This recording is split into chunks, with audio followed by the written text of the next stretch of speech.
Так,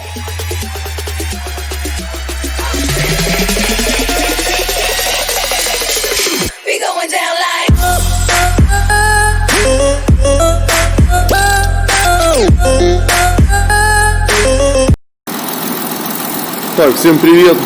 Сегодняшнее видео у нас по такой вот машинке Audi Allroad. Машина 2016 года, пробег 50 с чем-то тысяч километров, да. Обратился человек с тем, что есть посторонний шум в работе двигателя. В общем, слушаем, сейчас запустили. Так, чтобы показать, как работает.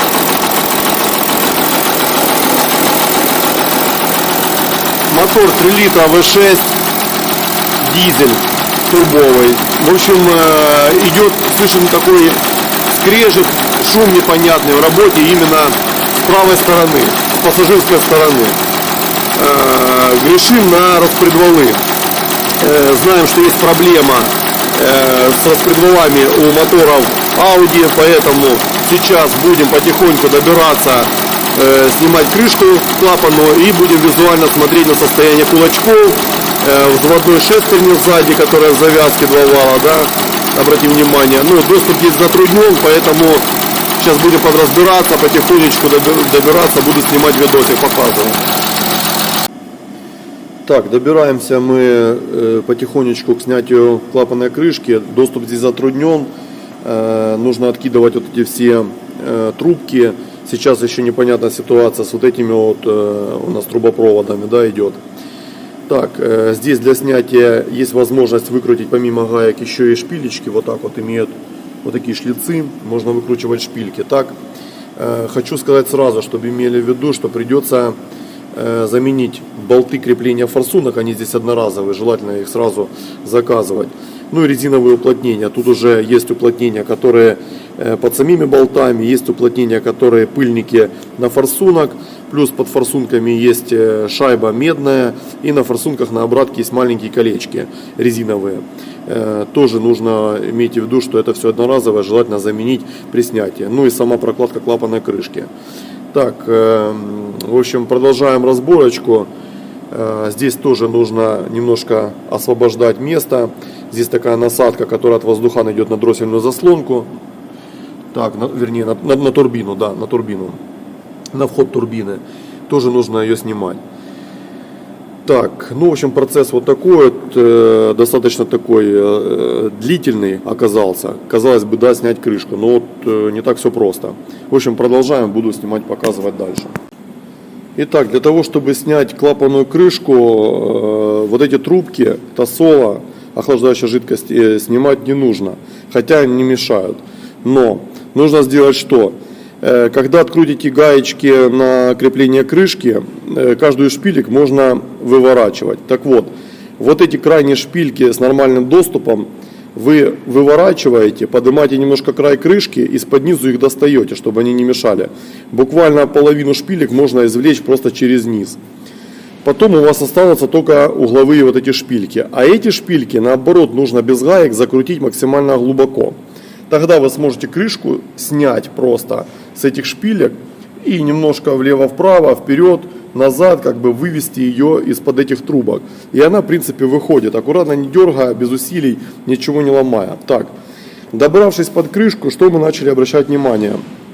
Так как звук был такой у нас, стук как со скрежетом, поэтому просмотрели все рокера, обратили внимание. Рокера у нас целые. Состояние кулачков распредвалов тоже целое. Единственное, что мы увидели, это на бойке вот такие на шестерне, да, там, где распредвалы приводятся в действие. Вот в этом месте, вот там, есть такие места, в которых прилегает шестерня, да, подпружиненная. И там уже маленькие есть раковинки, такие скольчики, но здесь они еще незначительные. Значительно, что видно на самом распредвале, вот, в частности. Так, сейчас покажу лучше. Вот можете оценить, кстати, какой распредвал. Вот это вот такие распредвальчики нежные. Очень маленькие, трубочка с на горячую насаженными шестернями. Шестерня это несъемная, только часть шестерни можно снять, сняв вот это стопорное кольцо подпружиненное. Так, в общем, что сейчас я вам покажу. что мы увидели. Так, в процессе работы есть вот такие вот у нас набоечки. Сейчас я покажу, так найду. Так, на этом. Сейчас.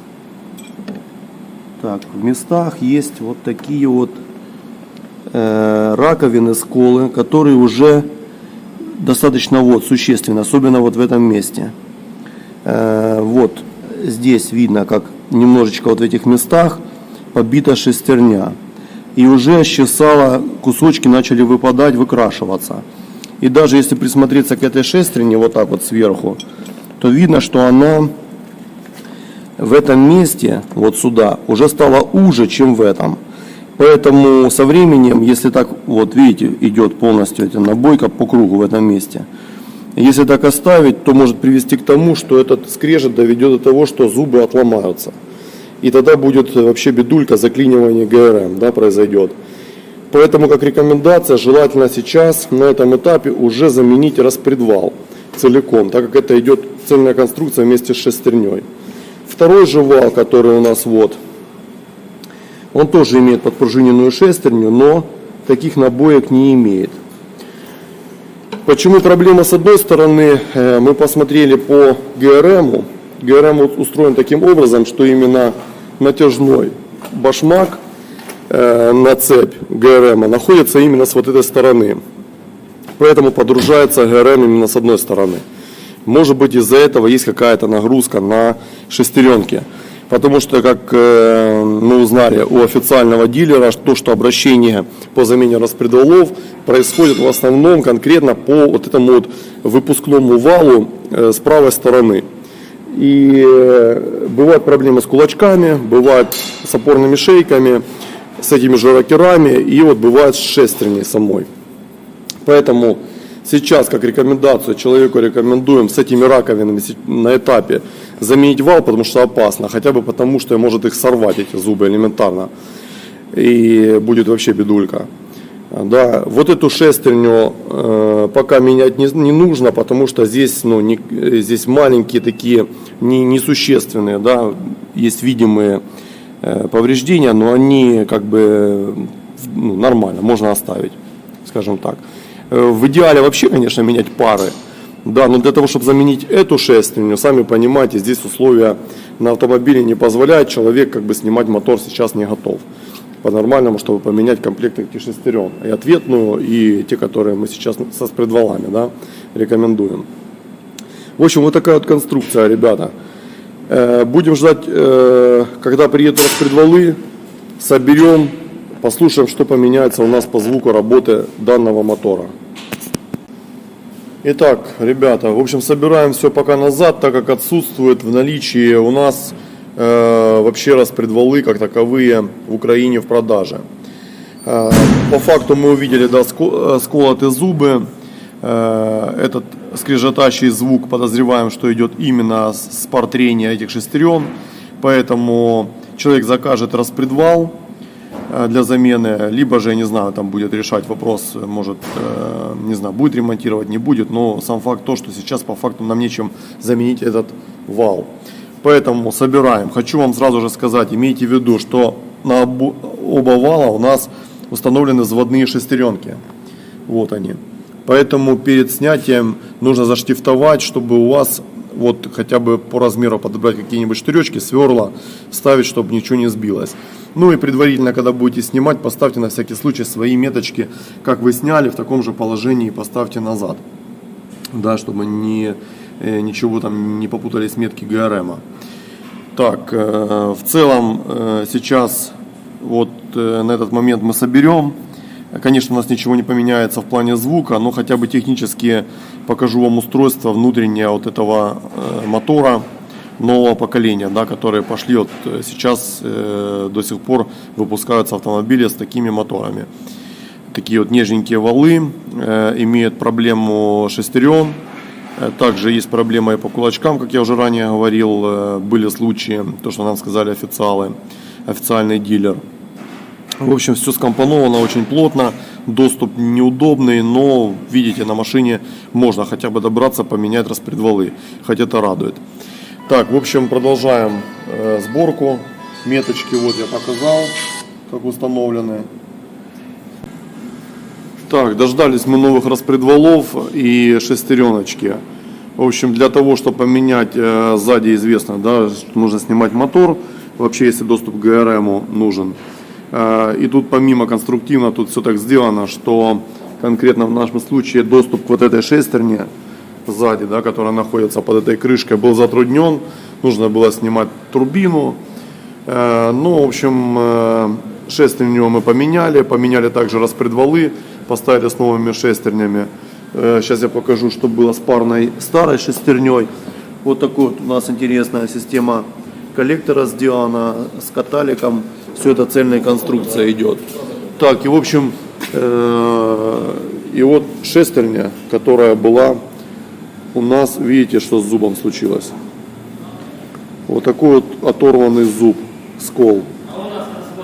Уже на парном зубе пришлось менять. Так, в общем, теперь нужно устанавливать все назад. И надеемся, что это и было причиной того стука, шумной работы мотора. Так, в общем, эта шестерня приводит два распредвала, и к ней ставится звездочка и уже приводится цепью. Вот такая вот система. Так, в общем, вот такой вот видосик по Audi пока. Там потом установим, запустим, еще сниму, как он работает. Ушел ли шум. Так, машинка собрана, поставлена все, наша аудюшечка. Так, мотор работает. Так, сейчас вот в этом месте у нас был посторонний шум, как в начале видео, можете послушать разницу. Но сейчас слышится только работа топливки, да, немножко форсуночки цокотят, но это привычная работа. Постороннего стука в моторе нет. Мотор уже у нас прогрет. В общем, была замена шестерен ГРМ. Так, в общем, вот такой вот видосик у нас получился по аудюшке Allroad. Кто смотрел, подписывайтесь на канал, ставьте лайки. До скорых встреч, будьте здоровы, не ломайтесь.